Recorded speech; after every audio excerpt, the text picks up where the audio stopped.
What's up, everybody? It's Alex from Heavy New York. We got another awesome interview today. Today we are here with Chip of Enuff's Enough. Thank you for your time.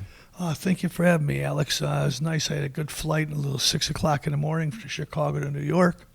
And I just love this. One of the finest cities in North America. I love coming here. Yeah, it's a beautiful city, and there's usually there's like 10 metal shows here every night, so you can't go wrong. Well, no one's perfect, but no, I love metal, pop, rock, alternative, R&B, hip-hop, rap. It doesn't matter what kind of music it is. And New York is a potpourri of just great styles of musicians and players and songwriters. And I've been coming here for 30 years now, so I never get sick of it. Yeah, you mentioned that you love all these different types of music, and I could definitely hear it in Enuff's Enough, having, rock elements, metal elements, some pop elements, some psychedelic elements. It seems like all bets are off when it comes to the recording process of Enuff's Enough, right? Yeah, there's no rules or regulations, no need to put handcuffs on us. We grew up listening to different kinds of styles of music, and I would always look at Enuff Snuff like a potpourri of pop, rock, alternative, heavy metal. It's all mixed together, I think. And this record's no exception here. When people go, well, Chip, what's the new Enuff Snuff album? Like I tell them, look, picture David Bowie and the Beatles fighting in the alley, and Cheap Trick comes in and breaks it up. That's the new Enuff Snuff album.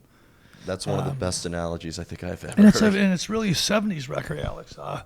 We said when we set out to make this record with Frontiers, and we signed with Sarfino, and trust me, he's a scary guy, okay? He's the Godfather. And when he's like E.F. Hunt, as soon as he speaks, people listen. So when he said, okay, you guys, give me a record, we didn't want any filler on it at all. I just wanted to make a really solid glitter rock record, and I think that we've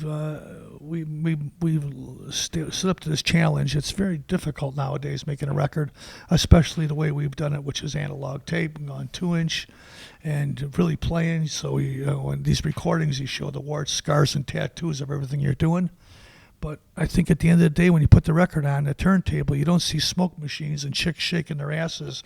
You just hear the music and the songs, and I think right there was we hit a home run there. Absolutely. With your newest record, Diamond Boy, would you say that this is like a new approach? Because I know that this is the first record that you're doing the main vocals on, and not so much with Donnie B. This is like really the first time. I know you've always contributed vocals into your previous records, but it's not like you pulled like what Alice in Chains did and sort of switched it. So is it like a completely new start for Enuff's Enough? I think it is. I think it's certainly a challenge, and I'm up for it. And I can wear this dress. It took me time to build confidence up. I think it was we were out on the Kiss tour. 4 shows I did with Kiss. Paul Stanley asked me if I wanted to go out and play. Of course, I said yes. How could you turn down a tour with Kiss? Yeah, you don't talk back to Paul Stanley. And those shows were so successful. And after the show, Doc McGee came up to me with Paul, and they said, Chip, you should have been doing this 10 years ago. And that gave me a lot of confidence.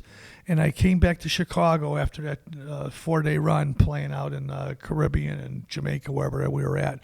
And I got a phone call from North Star, Kevin at North Star, an agent who books Ace Frehley. He says, Chip, you want to go out and do 30 shows with Ace? And that was it right there. And that showed me that we can do this as a band. And we went out and played shows. And those fans, those are Kiss fans. They don't really know who Enuff Snuff is. Some of them do. And they're smart. They're smart music listeners. But that tour was really successful for us. And that's what that put a little fire in everything for us. And then, of course, we had a new record out at the time. It was called Clown's Lounge. Yep. It was basically an archival record that was never released. We put a couple songs on there with the band How We Are Today, and it was really successful for us. And I think that was the green light for us to be able to move forward. And when you hear this record here and you put it on, you'll be pleasantly surprised, because it's hard to really pick what style of music that it is. You hear it. Of course, there's elements of rock, but it's poppy, it's melodic, and the subject matter is I think right on the borderline. So we've taken some chances here. I've sang on every single Enuff Snuff album. I've produced all those records. I co-wrote those songs, most of them, some of them by myself. I had a great songwriting partner who I consider to be one of the quintessential singers of our generation. And when it came down to if I was going to do this or not, I really had to find the strength and the confidence to do this, and my band provided that. And so now the fans have spoken, and they said, yeah, they give me the green light. So I'm real confident what the future holds. Absolutely. And, it's funny because a lot of, Enuff's Enough has had a lot of albums out, and you guys have been doing this since like the 80s. And so a lot of bands that are still around that started around the same time you guys are, they kind of like seem to have developed a formula, and everything kind of seems like going through the motions, but you guys seem to keep it fresh, and you are not afraid to take a new approach to everything, right? I look at it that way, where I'm basically, in Sesame Street terms, I'm picking off the bones of all my favorite bands, okay? It really is. You show me a band that doesn't have influences, and I'll show you a band that doesn't have a fucking record deal, okay? That's it. Or doesn't have a chance in the business. We all are influenced by something that's out there. I don't care if it's lipstick on a glass, a joint burning in an ashtray, a certain metaphor that my publicist might say something. I go, that's a song right there. There's a lot of fodder out there to pick through and find out where the songs are from. And I say it in a lot of interviews, to quote the great John Lennon, one of my favorite songwriters and one of the greatest Beatles of all time. He says, all the songs have already been written. It's up to us as artists to find them and bring them down to you. And that's what we've done here. And if you listen to these songs, most of the Enuff Snuff albums are very autobiographical. Not this record. On this record, I'm singing about other people too, and I'm not going to say who they are, because that would take away from what the song's about. And I want people to interpret the songs the way they hear them. But there's some really strong words, and I'm the wordsmith now, and I have no choice. And I think that I've really nailed some wonderful stories that weren't necessarily about me, but I thought it was good reading and nice listening. And at the end of the day, it's still a rock band. There's no perfection in what the fuck I do for a living. Perhaps pornos are more perfect. At least they're really fucking, okay? But at the end of the day, we make a good rock and roll record, and we go out there and we tour around the country and we see the fans. And without the fans, there's nothing to talk about right now. And they've been very vocal, and we got a lot of people out there still buying the records. People cry about selling records, but I play shows. I go out on tour. I dedicate my whole life to this, and I have for the last 30 years. People come out every night. They buy CDs and they buy records. Everybody wants physical copies still. It's said that they don't, but they do. Album sales are up 37% right now. People are buying CDs at the shows. Nobody's tabulating that. For any band that's out there, it's working. I don't care who you are. Take it to the street. You got to go out there and tour and reach the people. That's the way to do it. That's the new template now. Forget about it. Anything else happening. Maybe you get lucky if you play a show and you get a movie, a soundtrack, a TV show, a commercial. You got an opportunity there, and that's good because that's sync licensing pay. But more than anything, the new template now in the music business is bands make a record and you go out and tour. It feels so good to hear an artist talk about like the whole music business with such optimism and everything. And you got no choice.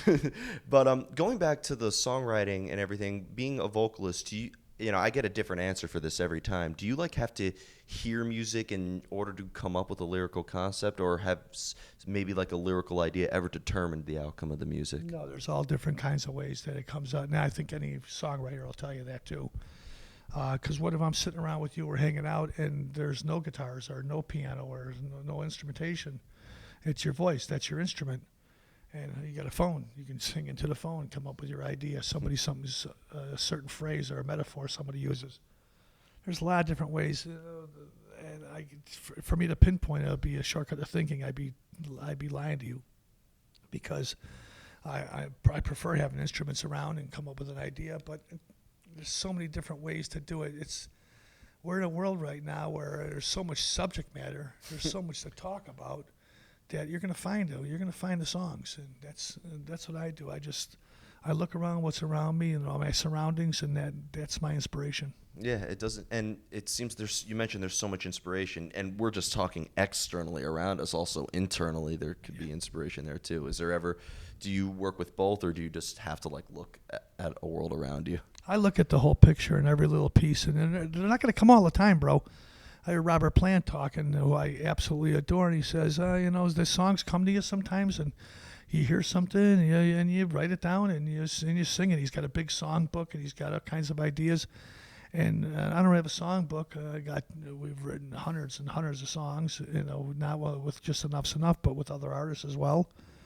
And I just go into the archives and I listen to stuff, but for the most part, it's all fresh new. This whole record basically is a brand new record. And I know that Cheap Trick and Foo Fighters and a lot of the great bands that are out there now, they're digging into the archives and going, hey, remember this 15 years ago? Let's tweak this up and make it into a brand new song right now. And there is nothing wrong with that because those bands are terrific. But for the most part, in this record and the next record I'm writing right now, by the way, too, I'm not playing any games. I'm getting ready to go on a major tour, and I'm already writing the next record right now. It's all about when you get ideas, put them down there because you don't know when they're going to stop. Exactly. And I'd imagine because you come up with new ideas all the time, it obviously keeps the songwriting process interesting. It's not, I believe I sort of asked this before, but it doesn't feel like you're going through the motions every time you're writing something. It's always a new experience. Yeah, it's always fresh and new. And then sometimes you're going to go back and pull stuff out. But for the most part, if you want to be excited, I want something that's going to trip my trigger. So I just come up with, whether it's a riff or a melody line or something, I'm coming up with new stuff. I got to tell you, by the way, the new Enuff Snuff album, the next one is coming out, it kills. I am so excited about it. I've gotten about a half dozen songs now recorded, and I think it's a juggernaut of a record. But this one, this is a great record that we have here. You got Tony Fennell, extra ultravox singer, playing guitar with us. I got Tori Stolfragen, who's a wonderful guitar player, singer. He plays with New Black 7. They have a new record out as well right now. Daniel Benjamin Hill, whose father is a very famous rock star I'm not going to mention. And that is Enough's Enough. That's the band. And these guys have played their ass off, and it's old-fashioned, real conventional. We share the publishing, believe it or not. Everybody can make dough on this. I want everybody to be a part of this, and it's in perpetuity forever. And let's make great records and go out there and work them. That's what I want to do at the end of the day. And it sounds like this is like a breath of fresh air, completely drama-free. Everybody's happy, and that's all about it. And believe me, I think a lot of bands could learn a few things. Listen, in the old days, we did more cocaine than Guns N' Roses and Aerosmith put together. And I'm not bragging about it, but I am. We'd be on these tour buses. We'd be out with Mr. Big, or we'd be out with Badlands, or Nelson, and any tours we can get on. Back in the 90s, we would jump on any tour we can get and play. We go tour with Def Leppard, did shows with David Lee Roth, and of course Cheap Trick, and it was about promiscuity and substance abuse. That was first and foremost. Even though the songs were important, we just couldn't go out there and play a tour and be together and focused and straight. And this is the first time I've been in a band where we talk about those things. And those are great parties back 20 years ago, everybody getting high and fucking. But nowadays it's really about leaving an indelible mark with the audience and giving them a great show. And every single night they line up at the merch booth and they're hanging out. And there's hundreds of people, if not thousands, every night. It depends where we're playing. If we're doing outdoor festivals and with big places, we talk and sign and take pictures with every single fan out there. And at the end of the day, that's what you have to do. Luck is the resident of design. You got to go out there every single night and nail it. And you don't get a second chance at a first impression. Yeah, and you just reminded me of my favorite quote of all time. Without great tone or great music, there is only sex and drugs. I'll take that. That's pretty good. Very profound. So before we go, I mean, you clearly had like a lot of great things to say about everybody. Is there just what else could we be expecting from Enough's Enough? You have so much new music coming out. Could we be expecting tours and everything else? Absolutely. My publicist, John Freeman, set me up like a champion where, along with Frontiers Records, where providing a nice podium for us, a beautiful platform for us to go out and promote this new album, Diamond Boy. And it's the first record in 25 years where Enuff Snuff is going to go out and tour on a record at the same time as it's released. It's unheard of. The last time they happened was 1989 for us. We did the Howard Stern show, and we did David Letterman right after that, and we got a big tour. But this one is just perfect timing with Nick Teeter and Mario and Sarfino and all the whole gang over at Frontiers. Great label.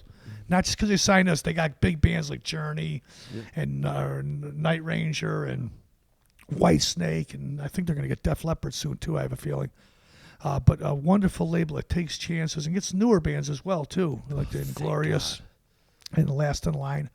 So it's a label that's taking chances. They want rock bands, and they want metal, and they want to mix this whole thing up like a beautiful stew.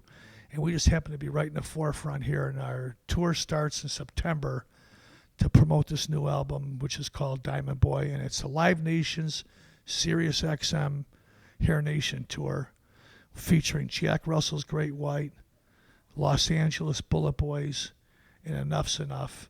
And Eddie Trunk from Sirius XM Volume 106, he'll be co-hosting a lot of the dates on the tour.